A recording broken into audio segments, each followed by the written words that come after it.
दूर किसी जंगल में टुनटुनी अपनी सौतेली माँ के साथ रहा करती थी। टुनटुनी बेटा, जल्दी उठो और फ्रेश हो जाओ। मैंने तुम्हारे लिए नाश्ता बना दिया है और मैं तुम्हारे लिए लंच में क्या बनाऊं? ए नौकरानी, तू चिकनी चिपटी बातें करना छोड़ दे। ऐसा करने से तू मेरी माँ नहीं बन जाएगी। तू सिर्फ इस घर की नौकरानी है और नौकरानी ही रहोगी। जब टुनटुनी अपनी माँ से ऐसा कह रही थी, तभी वहाँ टन्नू आ जाता है। टुनटुनी, ये तुम्हारी माँ है, अपनी माँ से तरीके से बात करो। खबरदार, अगर तुमने इन्हें नौकरानी कहा तो चलो अपनी माँ से माफी मांगो। पापा, मैंने कुछ गलत नहीं कहा, ये मेरी माँ नहीं है। आप ही इनसे कह दें, मेरे ऊपर रोब न चलाया करें अपना। टुनटुनी गुस्से में मुंह फैलाकर वहाँ से चली जाती है। तब टन्नू अपनी पत्नी से टुनटुनी के किए हुए की माफी मांगता है। टुनटुनी की गलतियों को भूल समझकर माफ कर देना, वो अभी बच्ची है, धीरे धीरे वो तुम्हारे प्यार को समझ जाएगी। आप माफी क्यों मांगते हैं? टुनटुनी मेरी ही बेटी है, मुझे कोई दुख नहीं है।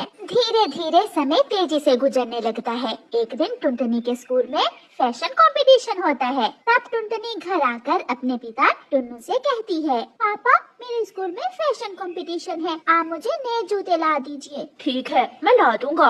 अगले दिन पापा चिड़िया सुंदर से जूते लाकर टुनटुनी को दे देता है। नए जूते देखकर टुनटुनी अपने पिताजी से कहती है, ये जूते मुझे पसंद नहीं है, मैं ये जूते नहीं लूंगी, आप मुझे कोई और जूते ला कर देंगे। बेटी, ये जूते तो बहुत अच्छे हैं, आप यही जूते पहनकर फैशन कंपटीशन में चली जाना। खबरदार, आप हमारी माँ बेटी की बातों में न बोला करें। आप मेरी सौतेली माँ हो, सगी नहीं हो। टुनटुनी का पापा नए जूते लेने बाजार जाता है। रास्ते में पापा चिड़िया का एक हवाई मोटर से एक्सीडेंट हो जाता है और वो वहीं मर जाता है। तोते का बच्चा टुनटुनी को बताने आता है, टुनटुनी टुनटुनी, तुम्हारे पिता का एक्सीडेंट हो गया है और वो मर गया है। ये सुनकर टुनटुनी रोने लगती है। माँ, तुम कहाँ हो? पापा मर गए हैं, अब मेरा कोई भी नहीं है। कौन मुझे पालेगा? कौन मेरे शौक पूरे किया करेगा? अपनी बेटी को रोता हुआ देखकर टुनटुनी की सौतेली माँ वहाँ आ जाती है। क्या हुआ बेटी? माँ, माँ, पापा मर गए हैं, उनका एक्सीडेंट हो गया है। माँ भी रोने लगती है। मैंने कहा था ना, अपने पापा को दोबारा जूते लेने ना भेजो, वो थके हुए होंगे, इसलिए उनका एक्सीडेंट हो गया है। फिर उस दिन के बाद टुनटुनी की सौतेली माँ ही टुनटुनी का ख्याल रखने लगी। वो उसके लिए दाना लाती, पानी लाती और ठंडे मौसम में उसे अपने पंखों में छुपा लेती।